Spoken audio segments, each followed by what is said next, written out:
welcome back to Ascending with Ashley. I'm Ashley.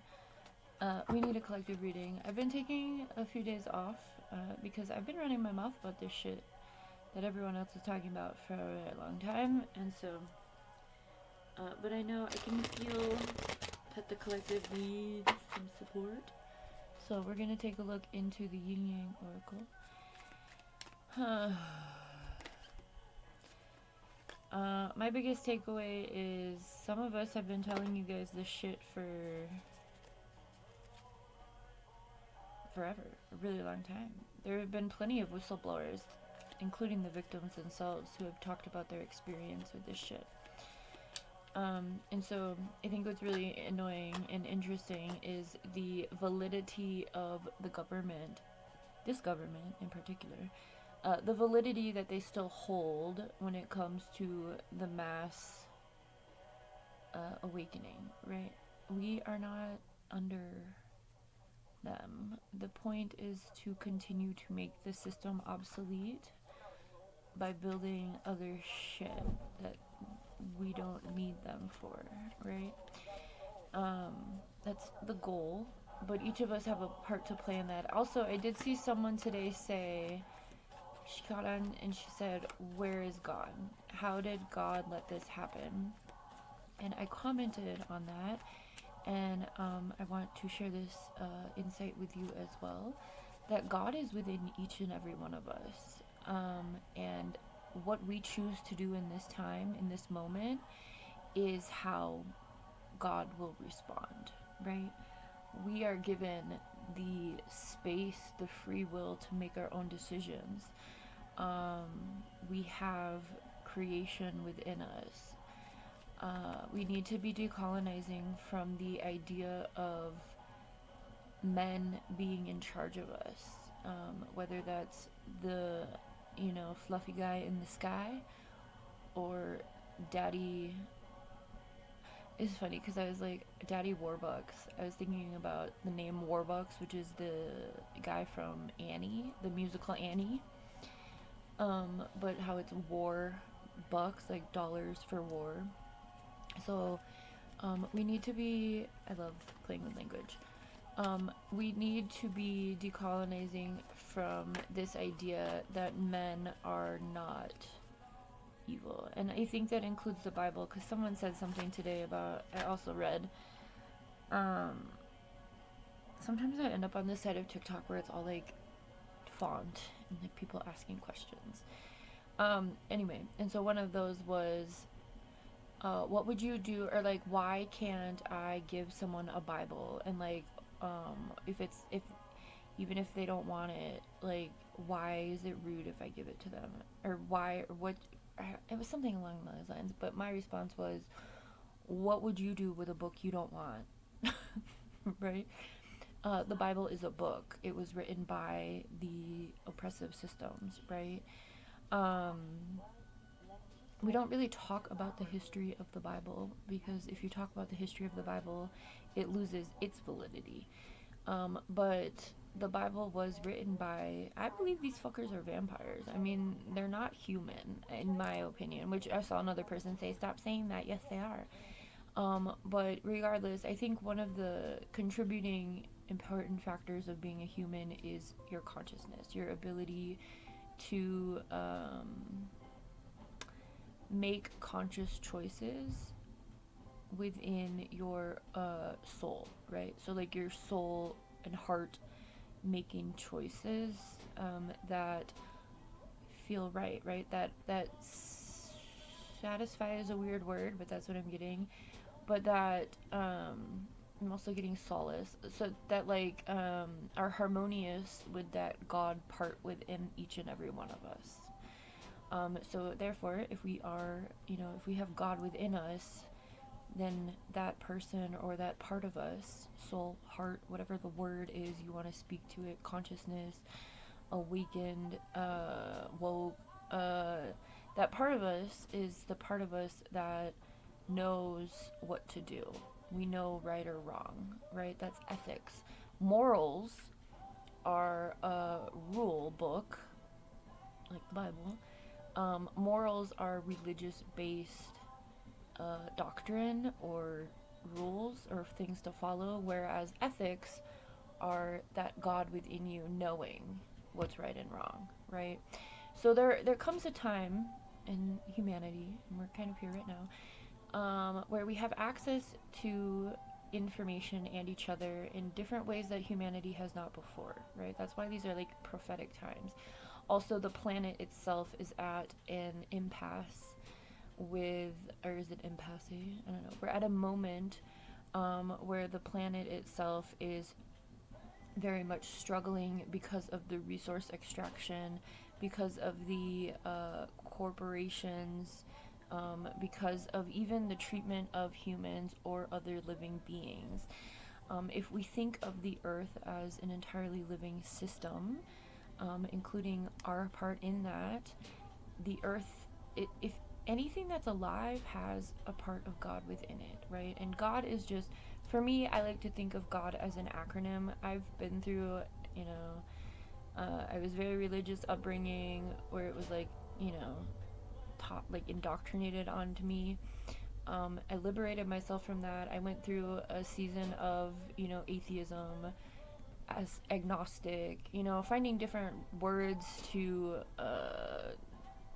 explain or resonate with my process for what I consider to be God. But if you I like the acronym right now, I'm at this space of God is an acronym for galaxies and other dimensions. That helps me in terms of my scope about this. So if you think about, there's this one woman who got this, I will get to the card story. There's this one woman who got a microscope for her kids, and she put some of her breast milk under it, and she shared it on TikTok. And then people were requesting other liquids from our bodies, like ovulation, like, you know, blood, period blood. And there were other things, and so it was like a very women-centered space. But the breast milk itself looks like pictures that NASA has taken. Like it looks like the galaxies. There's like stars in different colors. And so thinking about what within you is that creative piece. And when we think about our chakras, right? So different religions offer different practices and different traditions and cultures, and you know, that's one of the beautiful things about celebrating and learning about others and the world. But within the study of the chakras, which is not a religious concept, the solar plexus, or no, not the solar plexus, the sacral chakra, right here, your womb space, is that portal for women. But that is your creative energy, so your God, source, whatever it is. And so a lot of what this system has done, in addition to the things that we're already learning that the system has done, is they've put poison in the food to really fuck with that. They put poison in the tampons to really fuck with that. They do lots of different things. I mean, not only are we in psychological, emotional, mental, and physical warfare outside of us, but we're also, because of the products we have to use, because of the chemicals and the, you know, the power that these systems have, we're also fighting that within our bodies. That's what cancer comes from, right? Is too many toxins. Your body can only do so much without, you know, your body is a living organic being, just like, so like the way that this planet is being treated, the way that the animals and the plants are being treated, we are also doing that to ourselves. And a lot of us are unconscious about that. Our third eye, again, because of fluoride and the indoctrination system, the third eye is a guide. That could be what you consider your God, or the part of you that's God. I mean, every cell in your body is its whole system, right? Just like every sand or every grain of sand at the beach, you know, at one point was a larger rock or something, or it traveled, right? So think about what you're doing, the impact that you're having. Think about I'm kind of digging these bangs, but I don't want to cut my hair that short, but I like how they're like shaping. I was gonna get my hair cut on my birthday, I just need to trim. It's a new tradition I started last year. Me and Niall getting haircuts on our birthdays. Oops, that's the remote that doesn't work. Alright, so let's get into these cards. Thanks for listening. I said that at 10:10, completion of a cycle, which we also have here. Change, cycles, completion. 10 is the number of Aden. Alright. We have higher self-activation. So, what I was just talking about, I mean, the words is where people get really, I'm getting butthurt about things. That's why people can't have common ground, is because the language, there's such an emphasis on the language versus the actual understanding of the concept, where different language can be used, right?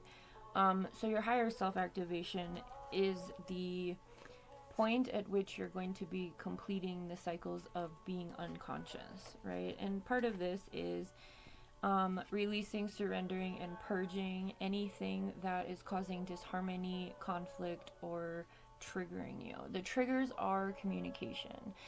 The triggers tell you where to put your focus, what you need to work through.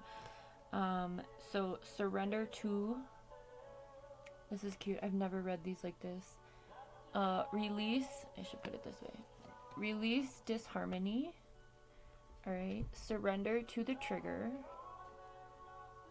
Purge the conflict, right? Both within you, and around you.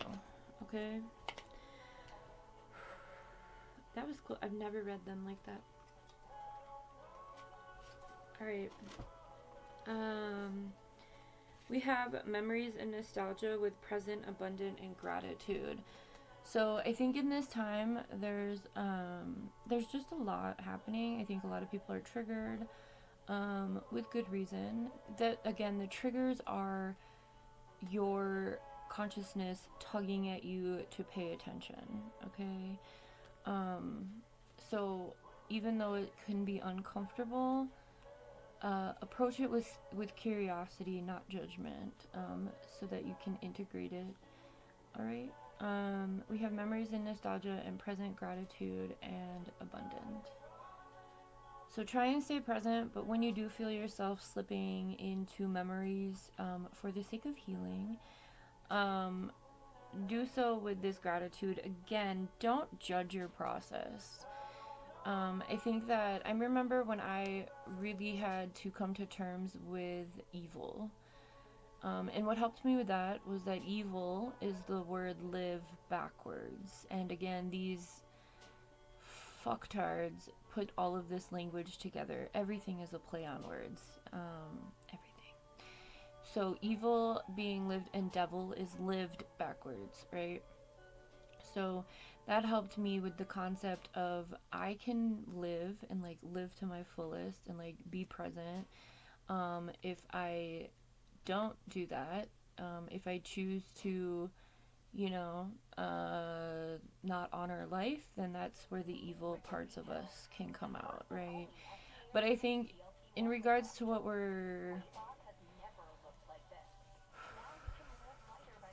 I don't want to go too deep into this because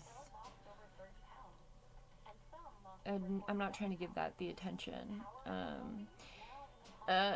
But I think when we start to look at ourselves, and what we're seeing right now, we're understanding that we ourselves are not, even if we've done horrible things, the horrible things that we have done are probably nowhere near the amount of pure evil that we're learning about right now, in regards to the majority of the collective. I've had this information for a really long time, but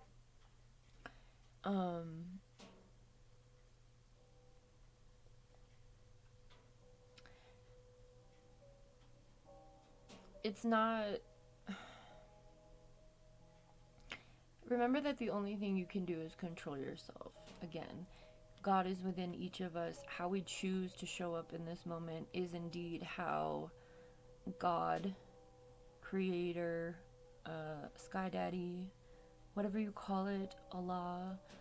I don't want to overstep and offend any people who are very religious in their ways.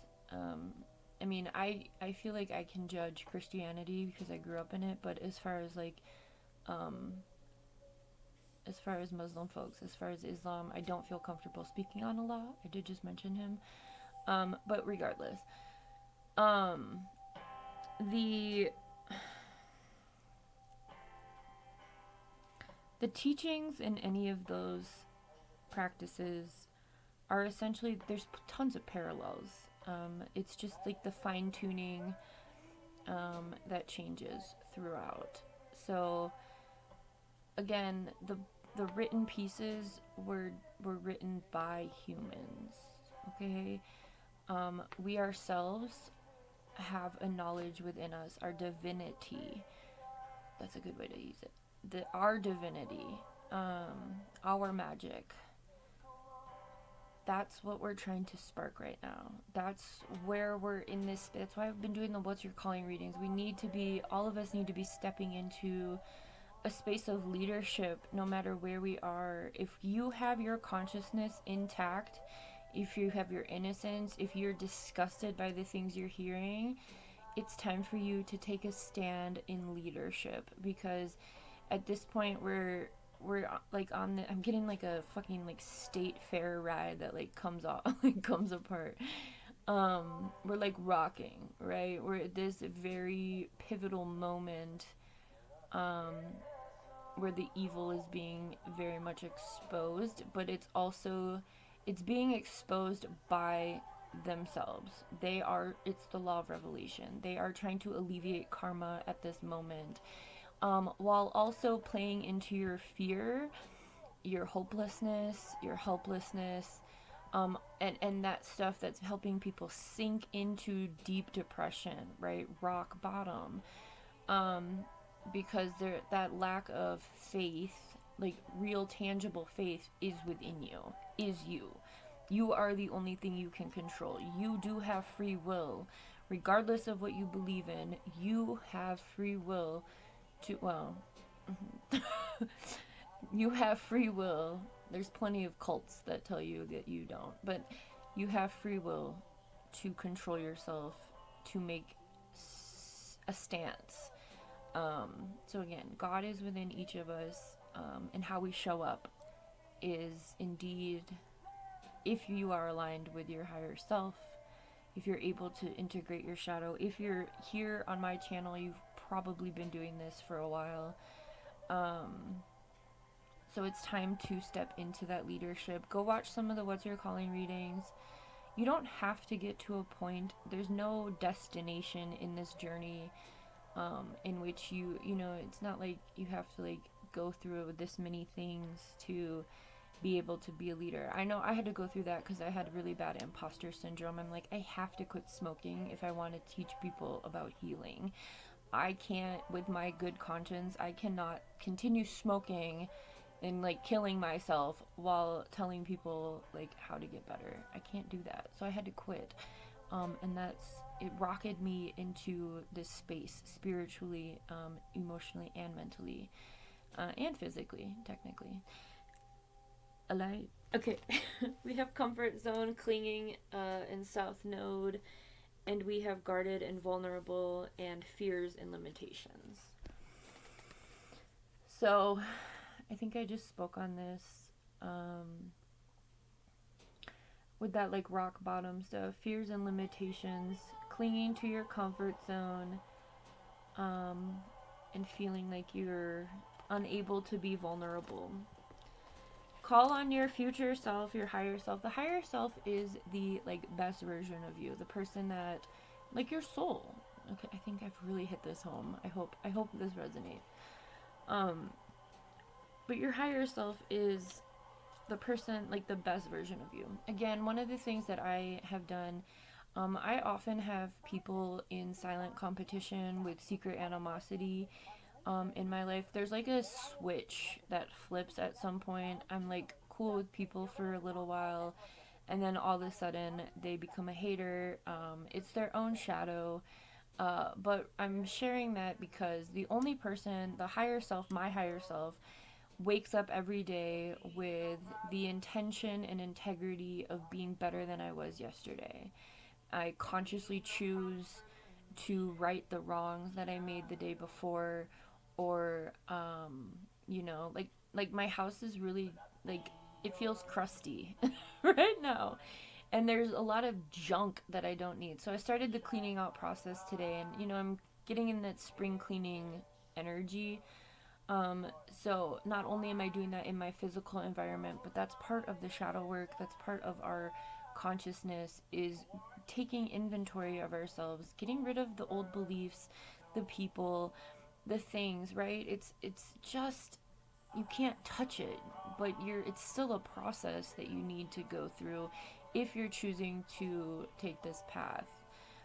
If you're choosing to align with doing the right thing, protecting life. And I'm not talking about like the pro-life, pro-choice fucking shit. I'm talking about like the little baby seedlings and the little baby bugs and the little babies in the little baby within you. Nurturing all of that life, right? I'm getting like very much like a little baby seedling.